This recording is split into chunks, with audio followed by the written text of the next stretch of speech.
और इस बीच कंबोडिया के रक्षा मंत्रालय ने अपने बयान में कहा है कि थाईलैंड ने उसके इलाके में हवाई हमले किए हैं। कंबोडिया ने बताया है कि थाईलैंड की सेना ने F-16 लड़ाकू विमानों से वाट काउ किरी स्वरक पैगोडा की ओर जाने वाली एक सड़क है, उस पर बॉम्ब गिराए हैं। थाईलैंड ने 6 F-16 विमान लड़ाई में उतारने और कंबोडिया के 2 क्षेत्रीय सैन्य मुख्यालयों को नष्ट करने का दावा किया है। ये 2 बड़े कमांड सेंटर्स माने जा रहे हैं जिन पर किया गया अटैक। इससे भड़के कंबोडिया ने कहा है कि वो इन हमलों का जवाब देगा और युद्ध विध्वंसक होगा। कंबोडिया और थाईलैंड पड़ोसी हैं, लेकिन आज ये दक्षिण पूर्व एशियाई पड़ोसी देश जंग के मुहाने पर हैं। मौजूदा तनाव की शुरुआत 28 मई को हुई। जी हां, 28 मई, जब झड़प में एक कंबोडियाई सैनिक की मौत हो गई। यह घटना एमरल्ड ट्रायंगल नामक इलाके में हुई, जो थाईलैंड, कंबोडिया और लाओस की साझा सीमा है। यह पूरा सीमा का विवाद है। यह क्षेत्र लगातार विवादित बना हुआ है क्योंकि थाईलैंड और कंबोडिया दोनों इलाके के कुछ हिस्सों पर अपना अपना दावा ठोकते हैं।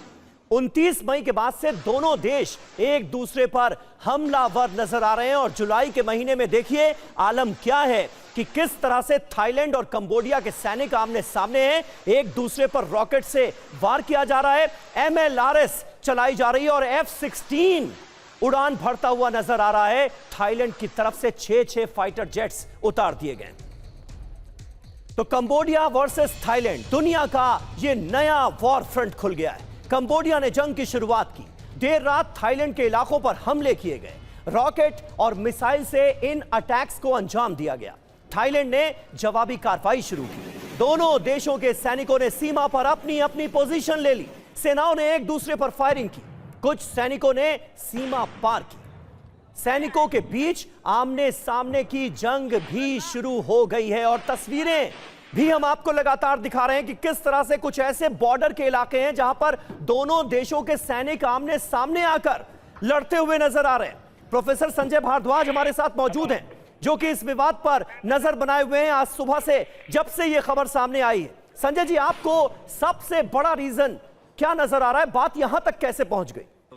देखिए, ये पहली बात तो कि एक बड़ा अनफॉर्चुनेट है कि जो साउथ ईस्ट एशियन कम्युनिटी है, एक तरीके से कल्चरल कम्युनिटी के रूप में जाना जाता है और कल्चरली भी वो इतना इंक्लूसिव है अपने आप में कि वहाँ पे आप बुद्धिज़्म भी देखिए, वहाँ इस्लाम भी की मौजूदगी भी देखिए और हिंदुइज़्म का भी बहुत ज़बरदस्त प्रभाव है और एक तरीके से ये इंटरमिंगल है एक दूसरे से, कोई ज़्यादा कॉन्फ्लिक्ट होता नहीं है। लेकिन जिस तरीके से जो एक ट्रेडिशनल एंशियंट जो टेंपल है उसको लेके और बॉर्डर एरियाज़ को लेके जो एक तरीके का इंटॉलरेंस एक दूसरे कंट्रीज़ पे देखने को मिल रहा है। देखिए, कंबोडिया, लाओस और थाईलैंड एक तरीके से जो कनेक्टेड है कि आप अगर थाईलैंड जा रहे हैं तो बाई कार आप लाओस जा सकते हैं, आप कंबोडिया जा सकते हैं। और जहाँ तक दुआई दी जा रही है कि भाई जो मैकोक गंगा जो दोनों सिविलाइजेशन है उनको आप रोड से इजीली आप कनेक्ट कर सकते हैं, भारत से भी कनेक्ट कर सकते हैं, क्योंकि भारत से एक सिविलाइजेशनल एफिनिटीज हुई है। लेकिन जिस तरीके का आर्मर्ड कॉन्फ्लिक्ट ये उभर रहा है, ये लगता है कि मुझे जो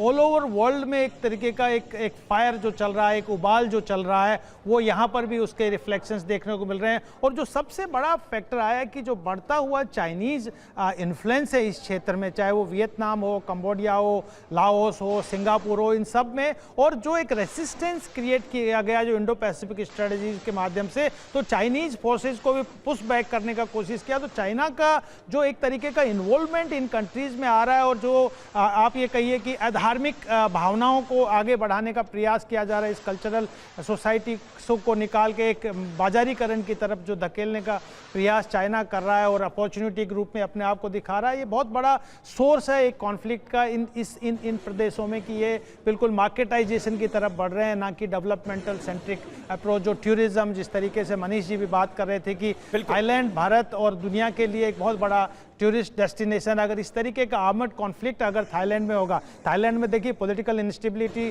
काफ़ी कुछ हद तक रहती है, वहाँ पे जो सैनिक शासन का बहुत प्रभाव वहाँ पर रहता है, एक राजनीतिक स्थायित्व नहीं आता, और साथ ही साथ इस तरीके के अगर बॉर्डर कॉन्फ्लिक्ट्स अगर कंबोडिया और बाकी देशों के इन्वॉल्वमेंट के साथ में होते तो मुझे लगता है कि जो साउथ ईस्ट एशिया की जो इकोनॉमी है उस पर नकारात्मक प्रभाव पड़ेगा। पहले से ही सारे देश जो ट्रंप का टैरिफ वॉर है उसको झेल रहे हैं, ऊपर से इस तरीके की गतिविधि होगी तो निश्चित रूप से एक सेटबैक होगा जो और जगह जगह संघर्ष बढ़ता जा रहा है, ये अपने आप में चिंता की बात है।